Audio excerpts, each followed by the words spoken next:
So the Obama administration now defending airstrikes in Syria just 2 years after singing a much different tune.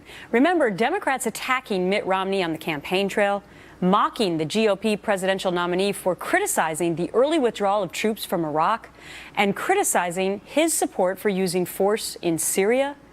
Listen to Vice President Biden. This is September 2012. He said it was a mistake to end the war in Iraq and bring all of our warriors home. He said it was a mistake to set an end date for our warriors in Afghanistan and bring them home. He implies by the speech that he's ready to go to war in Syria and Iran.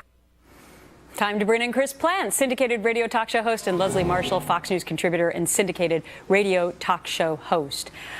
Leslie, that was just a short time ago, and it must be embarrassing for Vice President Biden to hear that today, is it not? Well, not if you take it in context. I mean, when you look at 2012 and what type of war that Romney was alluding to was with regard to Assad and the use of chemical weapons in warfare. If you remember, ISIS and Assad were then and still now are on different sides. So does that mean we would have fought alongside ISIS? Another thing is we're not at war with Syria. We're in a war against terrorists and have been before President Obama was president. And that happened after those planes went into those towers on 9/11. Yeah. That is a war that we were in then, and I fear that we will be in for many, many years. But many people are arguing just the opposite, right, Chris? That had we actually gone in and done something, maybe listened to Mitt Romney, we would not have had the beheadings of Americans. We would not be in this crisis situation where ISIS fighters are now 30,000 strong. And we wouldn't be in a position where we're now talking about a new kind of a war.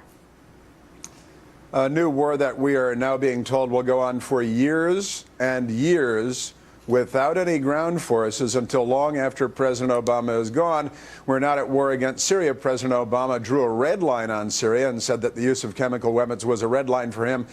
Chemical weapons were then used and it was laughed off. The president was advised by all of his advisors, certainly in the National Security Cabinet, to go in there and work with the Syrian opposition early, and he refused to do so over the objections of all of his staff.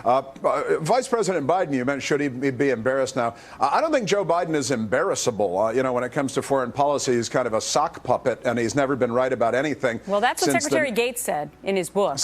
That he's a sock puppet. I know, I saw that. And you know, Joe Biden's been wrong about everything. And Barack Obama, President Obama, has been wrong about withdrawing the troops from Iraq. That was a catastrophe. Bring General Keane back on. Have we gotten to the point, and Leslie, I want you to address this.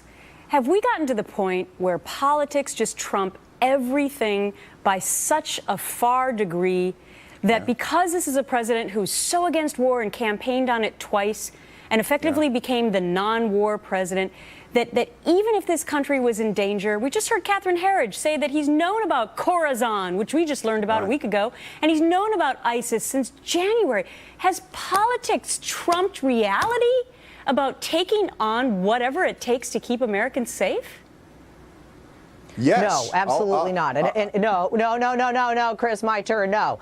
November midterm elections around the corner. Overwhelming majority of Democrats very angry about these strikes in Syria and the drone strikes in Iraq. This does not help the president in his approval ratings, and it certainly doesn't help Democrats. No, I think just the opposite. That's not political Chris, at all. This is going to help President Obama. This is going to help President Obama's approval ratings.